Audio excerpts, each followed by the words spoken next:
नमस्कार दोस्तों, आज हम बात करने वाले हैं कैलाश पर्वत के बारे में, जो कि विश्व का ऐसा महान पर्वत है जो शिव जी का घर माना जाता है। और आश्चर्य की बात है ये दोस्तों कि आज तक इस पर कोई भी चढ़ नहीं पाया। जिसने भी चढ़ने की हिमाकत की वो कभी लौट नहीं पाया। हमारे पुराणों में ही पुरातन काल से शिव महापुराण, स्कंद पुराण और मत्स्य पुराण में पहले से ही कैलाश खंड नाम से बहुत ही प्रचलित, जो कि कैलाश पर्वत से जुड़ा हुआ है, उसके विषय में विशेष रूप से लिखा हुआ है।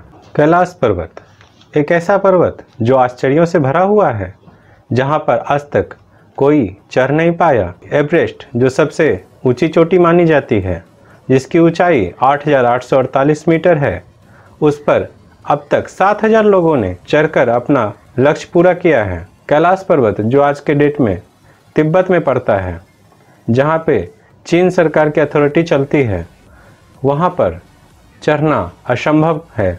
जहाँ विशेष कृपा है शिव जी की, वहाँ पे कोई भी साधारण व्यक्ति आज तक चढ़ नहीं पाया। आखिर ऐसा क्यों है, आज हम ये समझने की कोशिश करते हैं। हमारे वीडियो को अंत तक जरूर देखिएगा।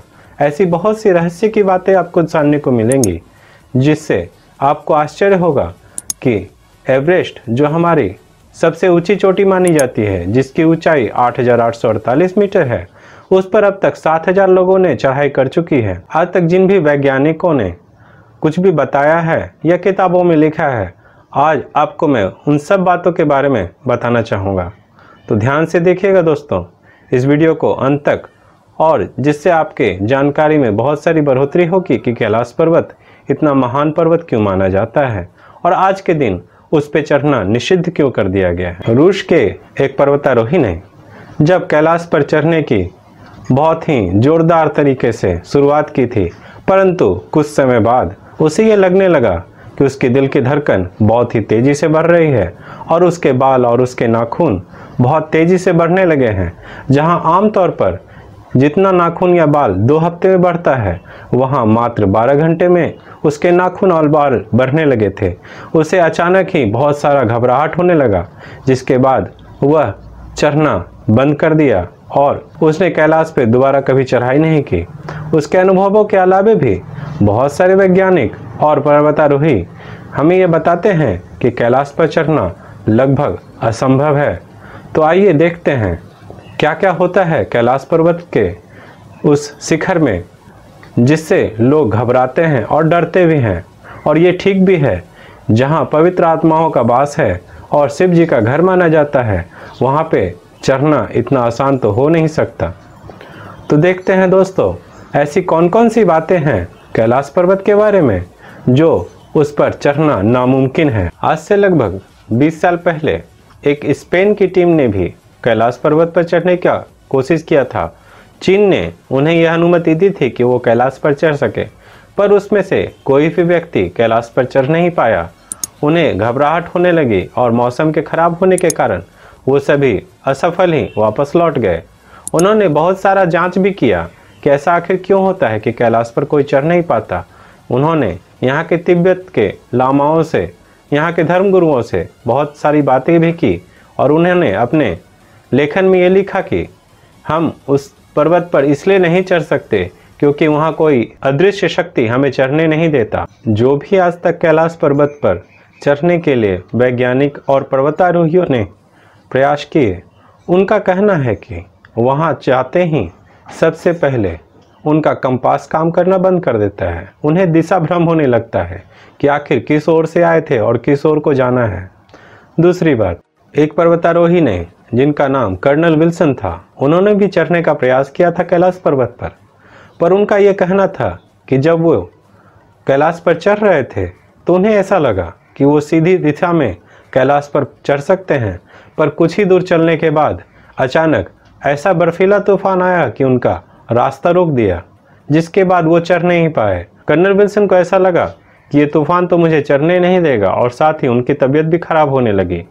तो उन्होंने अंत में वहाँ ना चढ़ने का फैसला लिया और उन्होंने बाद में अपने लेख में ये लिखा कि वहाँ जब मैं चढ़ रहा था तो कुछ अचानक ऐसी शक्तियाँ थी जो मुझे चढ़ने से रोक रही थी और अचानक ही मुझे घबराहट होने लगी और मेरे नाखून और बाल भी अचानक बढ़ने लगे, तब मैंने चढ़ना रोक दिया। वहाँ पर दोस्तों, वहाँ के वातावरण में ऐसा कुछ है जिसके कारण पर्वतारोहियों के बाल और नाखून तो अचानक बढ़ने ही लगते हैं, साथ साथ उन्हें लगता है कि जैसे उनकी उम्र बहुत तेज़ी से बढ़ रही है। एक बार डिस्कवरी की टीम ने भी कैलाश पर्वत चढ़ाई करने की कोशिश की थी।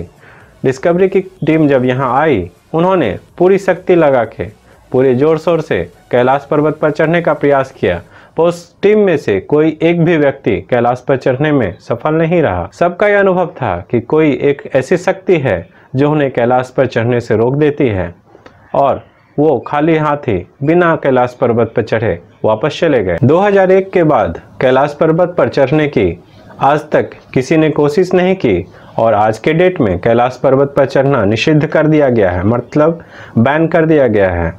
आज कोई भी कैलाश पर चढ़ने की कोशिश नहीं करता। अदृश्य शक्ति हमें चढ़ने नहीं देता।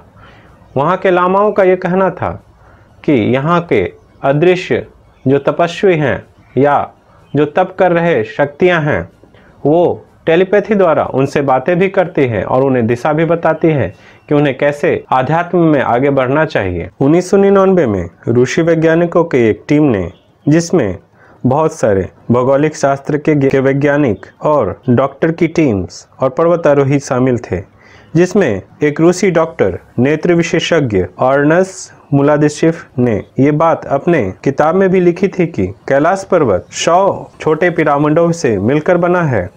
इसका डिजाइन एक कैथेड्रल के जैसा है। उनके book where do we come from उसमें वर्णित है कि वो यहाँ पर लगभग 4 महीनों तक जांच पड़ताल की और उन्हें बहुत सारी बातें ऐसी मालूम पड़ी जो कैलाश के विषय में विशेष रूप से बताती हैं, जिसमें उन्होंने ये लिखा है कि यहाँ के पर्वतों के अंदर से कुछ फुसफुसाहट जैसी आवाजें आती हैं। ऐसा लगता है कि इस पर्वत के अंदर कुछ लोग रहते हैं और वो कुछ कर रहे होते हैं। उनका ऐसा भी कहना था कि यहाँ के लामाओं के द्वारा ऐसा कहा जाता है कि यहाँ के तपस्वी या यहाँ के वासी जो कि किसी को दिखाई नहीं देते, वो टेलीपैथी द्वारा उनसे संपर्क करते हैं। ऋषि वैज्ञानिकों का ये भी कहना था कि यहाँ पे ऐसी मैग्नेटिक फील्ड्स हैं या ऐसी शक्तियाँ हैं जो कि किसी के भी मन में घबराहट उत्पन्न कर देती हैं और उन्हें चढ़ने से रोक देती हैं। नासा के वैज्ञानिकों ने भी ऐसा माना है कि यहाँ के मैग्नेटिक फील्ड के कारण यहाँ के आसमान में 7 रंग की रोशनी दिखाई देती है। हमेशा तो नहीं, पर ऐसा अक्सर देखा जाता है कि यहाँ के आसमान में ठीक कैलाश पर्वत के ऊपर 7 प्रकार की रोशनी होती है। येती मानव का रहस्य भी इससे बहुत जुड़ा हुआ है।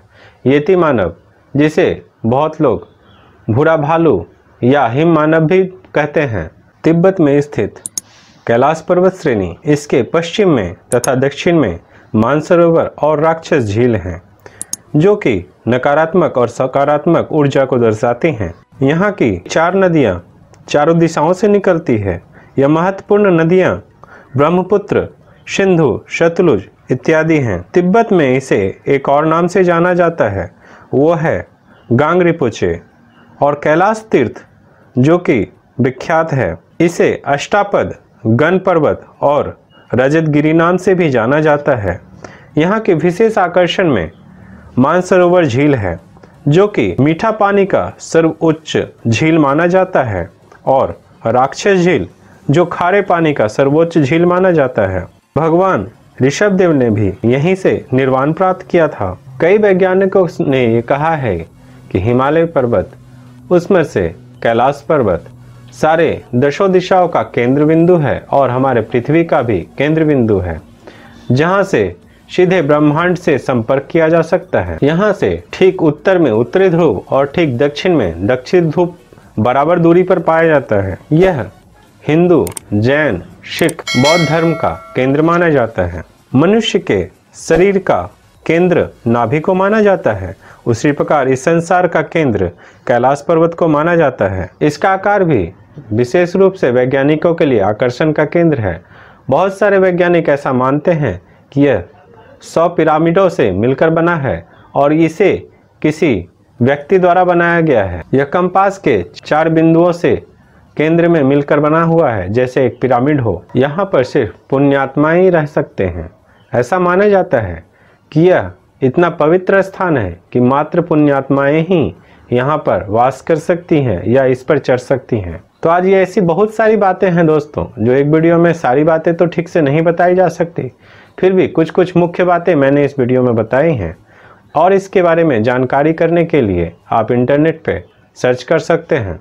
हमारी वीडियो कैसा लगा आप इसे ज़रूर कमेंट में भेजिए। और भी जानकारी अगर आपको किसी चीज़ के बारे में चाहिए तो वो भी लिख भेजिए, मैं कोशिश करूँगा उस पर वीडियो बनाने की। तब तक के लिए धन्यवाद।